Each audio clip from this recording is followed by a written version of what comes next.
मैंने कहा he is better than me, और एक मैंने कहा he sings better than me, और एक मैंने कहा ही इज बेटर देन आई।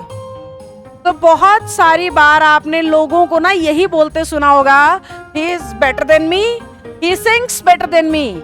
आपने ये वाला सेंटेंस ना बहुत कम सुना होगा। जब लोग इंग्लिश बोलते हैं तो बहुत कम कहते हैं कि he is better than I. Instead आपने मी को ही ज्यादा सुना होगा, और कोई आई बोलेगा तो लगेगा अरे यार ये तो गलत बोल रहा है, पर ऐसा कुछ है नहीं।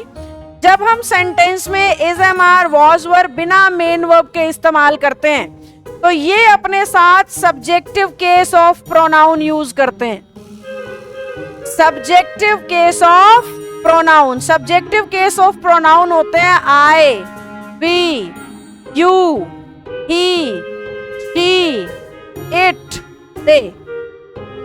अगर इसी सेम सेंटेंस में मेन वर्ब को प्लेस कर दिया जाए, मेन वर्ब यानी जिनके हिंदी में ना आता है, जो एक्शन को दिखाती है, उन्हें ग्रामर में मेन वर्ब्स बुलाते हैं।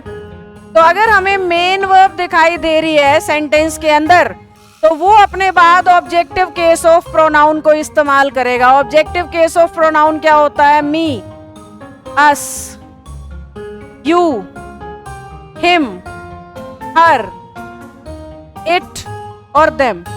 तो आपने ध्यान ये रखना है कि जब इज, एम, आर, वॉज, वर इस तरीके से अकेले इस्तेमाल हो सेंटेंस में बिना मेन वर्ब के, तो आप सब्जेक्टिव केस को यूज करें। अगर आप एक्शन के साथ इन्हें यूज कर रहे हैं तो आप ऑब्जेक्टिव केस को यूज कर सकते हो। तो ये सेंटेंस तो ग्रामेटिकली सही है ही नहीं, जो ज्यादातर लोग बोलते रहते हैं।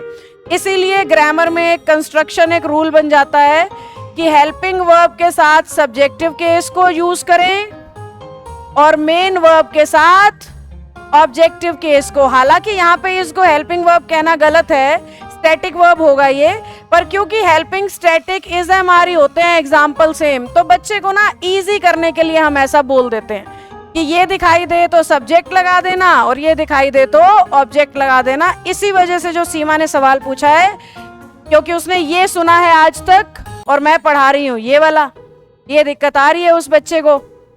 ओके